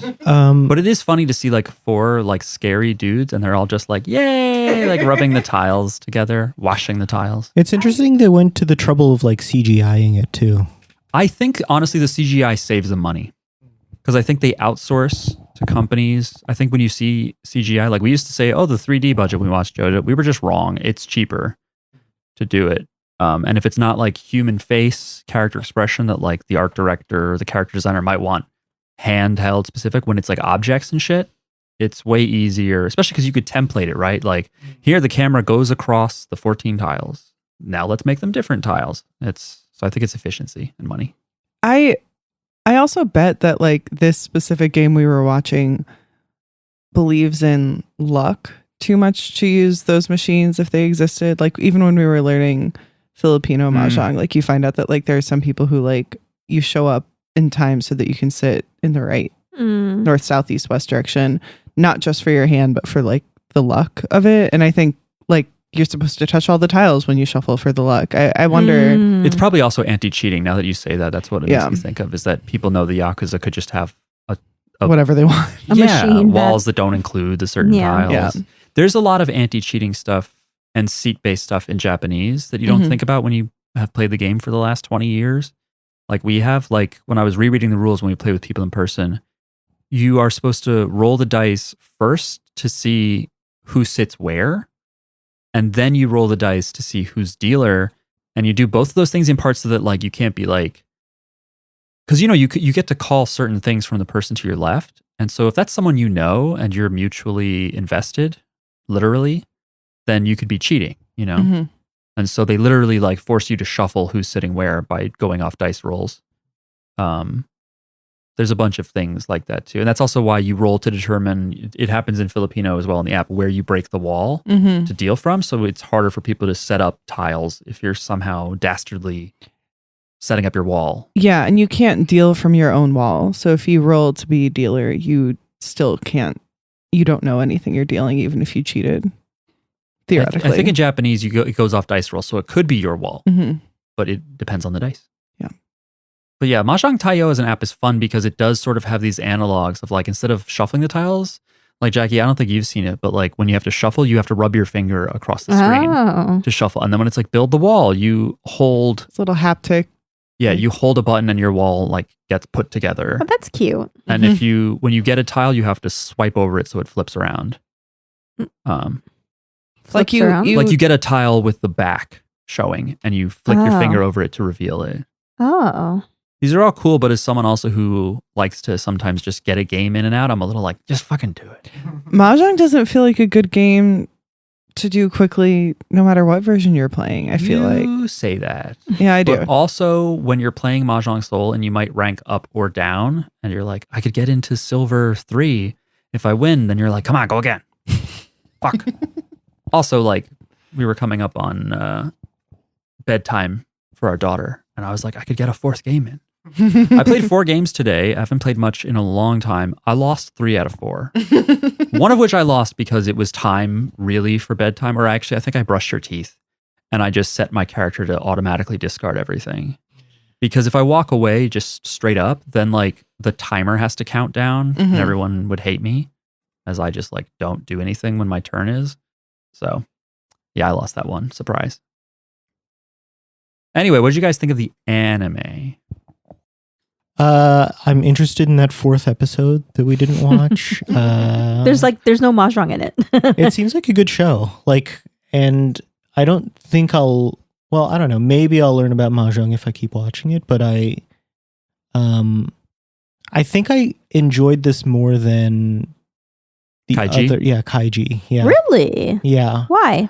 Because it's not grounded, but it was more grounded than that show. But I still found it intense. For or for anybody who hasn't seen that show, it's kind of like Squid Game, where a bunch of like bad people who are in debt are kidnapped. A bunch of Nongos, basically. Yeah, are kidnapped and made to play basically Squid Games. Like the games are like life or death.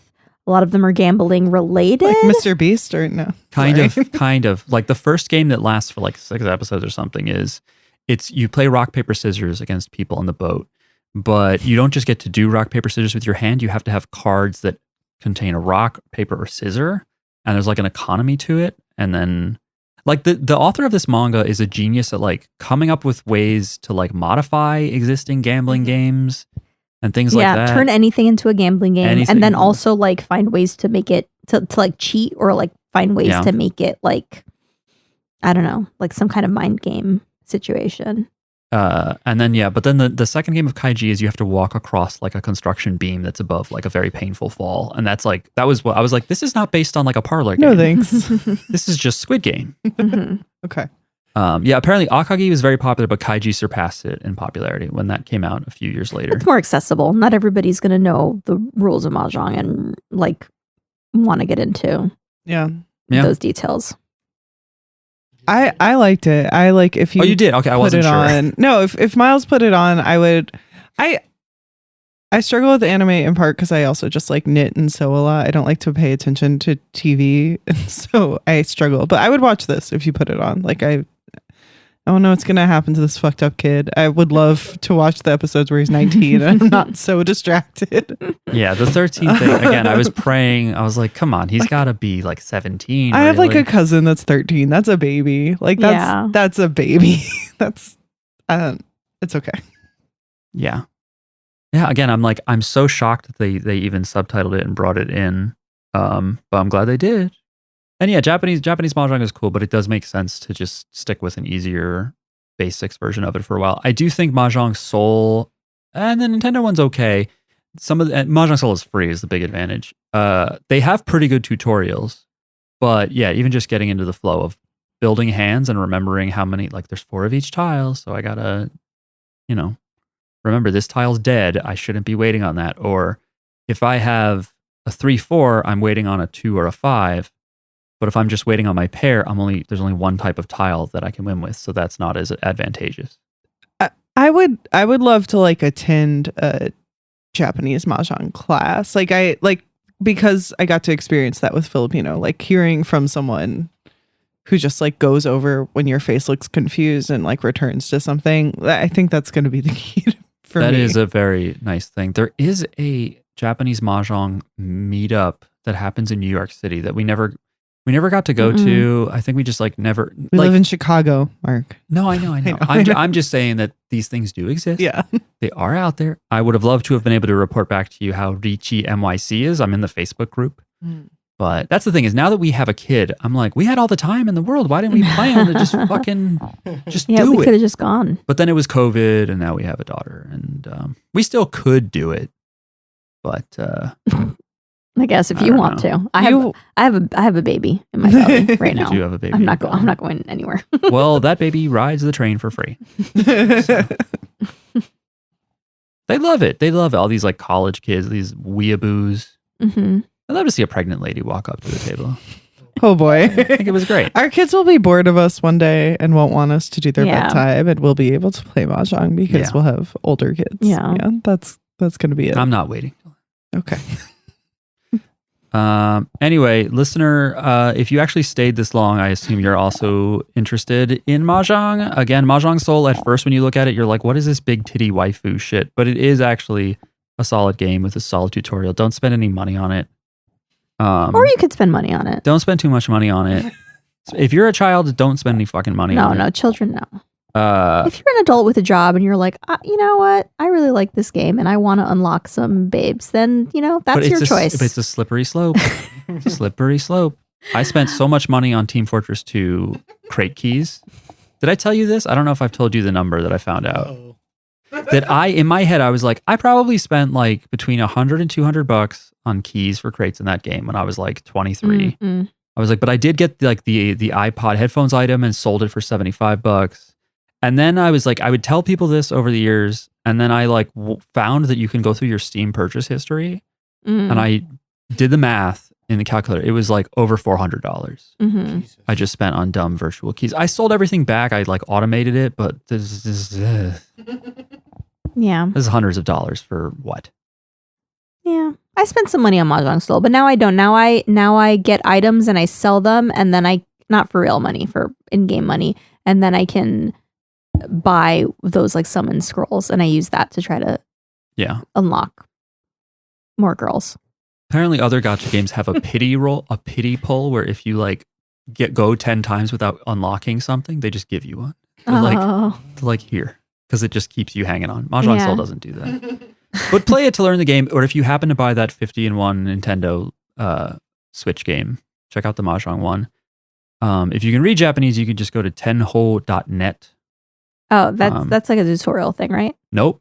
Oh. Tenho doesn't teach you shit. That's how I first started playing Mahjong. Mahjong Soul didn't exist yet. Mm. And I was using Google Translate, and somebody wrote a guide and stuff.